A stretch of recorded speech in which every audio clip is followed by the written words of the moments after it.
Now, speaking of, giving birth can be a happy, overwhelming, scary and exciting experience all at the same time. And to be honest, from experience, bloody painful. And that's if everything goes well. It didn't for Dani Slade, wife of V8 Supercars driver Tim, when she went to the Gold Coast University Hospital to give birth to her first child 3 years ago. Dani, thank you so much for your time and thank you for sharing your story. What happened? Yeah, thanks, Erin.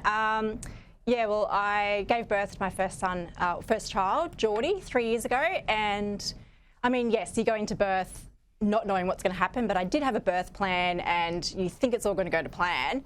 However, I just felt really let down by the system in terms of just not having any advocacy and just being pressured into things I didn't particularly want to do.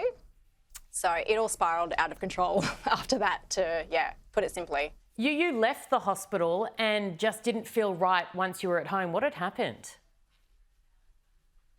Yeah, so, well, things didn't start right from the get-go. I had asked for a water birth and, you know, they sort of pressured me into getting induced because I was almost 42 weeks at this stage. So I kind of had a feeling things weren't going to pan out. But yes, when I gave birth, I actually hemorrhaged. So I had to go in for emergency surgery as soon as I gave birth to my son. So that was a D&C they had to do to get rid of retained placenta. And then, I had to stay there for 3 nights. They sent me home. And you didn't want to go home then? They about 3 weeks. They pressured you to leave, did they? Well, it's funny. So initially they wanted me to get in and out, sort of quickly get induced, have my baby and get out of there. And it kind of went the opposite. So after 3 days, they said, yep, you're all good. The placenta was removed. You can go home now. And like I said, I just did not feel good for 3 weeks. So I ended up going back to the same hospital, got turned away. And then this was during COVID time as well. So I was staying down at Tweed Heads for some of this as well at the border. Went to Tweed Hospital, didn't feel good, got told I had a staph infection. Went back to Gold Coast Uni Hospital the next day. Again, they said, no, you don't. I just sort of kept getting handballed around through all these hospitals. And then it finally took me having a hemorrhage at home for them to take me seriously. What had happened?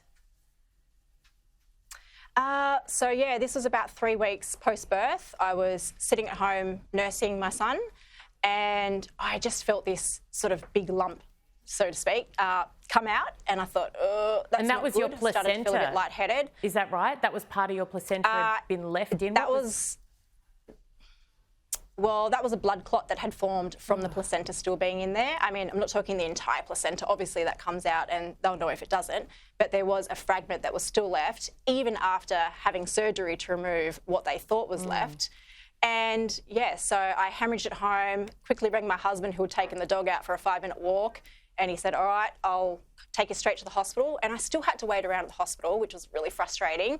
And then I've never passed out before, but this was going to be the moment that I did. And I said, Tim, I'm about to faint. And it was such a weird experience. And then that's when they took me seriously. And out of nowhere, 20 nurses and doctors and everyone, behind these closed doors come out to essentially save me. And then I had a second surgery to remove the rest of the placenta that they didn't get the first time. So you could have died here. What are you calling for? What do they need to do better? And look, it's fairly obvious, but in your words. Yeah, so as you would have seen in the Gold Coast Bulletin this week that I shared online, I was advocating for the Midwifery Group Program, also known as the MGP, which I knew about before I had my first son, and I couldn't get into it because they only take something like, 15 to 20% of women here on the Gold Coast. And I think every birthing mother has the right to access midwifery care like that. And I guess the difference is between going the public system and the public system in the MGP program is you get the same dedicated midwife from the moment you're pregnant through birth and then postpartum. So there's none of this going back to hospital and explaining who are you, how old's your baby, what are you here for? And that's when mistakes are made. And Dani, I've got to go. I'm so sorry. We're running out of time. Good luck to Tim at the Bathurst 1000 as well. He's racing with Movember, I think, as well, raising money for them. Great stuff. Lovely to see you. So glad you're well, and thank you for sharing your story.